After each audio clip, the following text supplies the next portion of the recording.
ইমানেই ৰাজনৈতিকভাৱে ভৰ্তিভাৱে তেওঁলোকে এটা দলৰ এটা জাতীয়তাবাদী দল বুলি কোৱা দলৰ সভাপতি ডাঙৰীয়া যদি মাওবাদ মাছবাদ ভাৰতবৰ্ষৰ ৰাজনৈতিক পৰিস্থিতিও যদি নিজা কৰিছে মুখ্যমন্ত্ৰী যদি নিয়োগ কৰিছে তেতিয়াহ'লে তাৰ আপুনি কি ধৰণৰ নিশ্চয় কৰিব জাতিৰে নিযুক্ত কৰিব এটা অঞ্চলত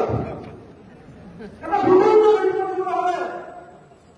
সেই ভূখণ্ডৰ পৰা সেই অঞ্চলটো সেই জনসাধাৰণৰ পৰা দখল কেৱল দখল থাকিলে নহ'ব সি জনতাৰ মাজত নিজকে অৰ্জন কৰি নিজকে ঘমি জনতাৰ মাজত এইটো হ'ব পাৰিব আৰু সেইটোৱে আচলতে অসম গণ পৰিষদৰ সময়ত সঁচাকৈ আন্দোলনৰ পাছত সেইটোৱে য'ত ৰাজনৈতিকভাৱে বৌদ্ধিকভাৱে ভাৰতবৰ্ষ অসমৰ গুজৰাট কিৰণী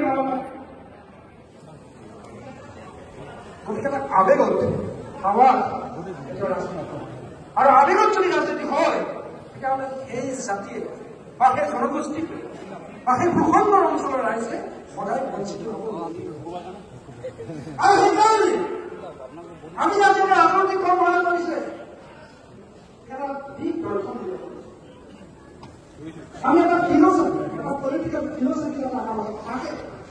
সেই কথাটো ক'ব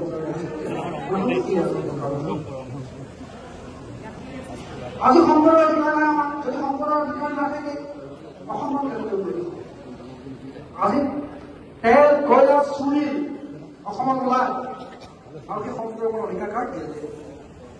আজি জনপৰিষদে ক'ব নোৱাৰে তেল আকৌ তেনেকুৱাই হ'ব সেইকাৰণে এই আন্তৰ্জাতিকতাবাদী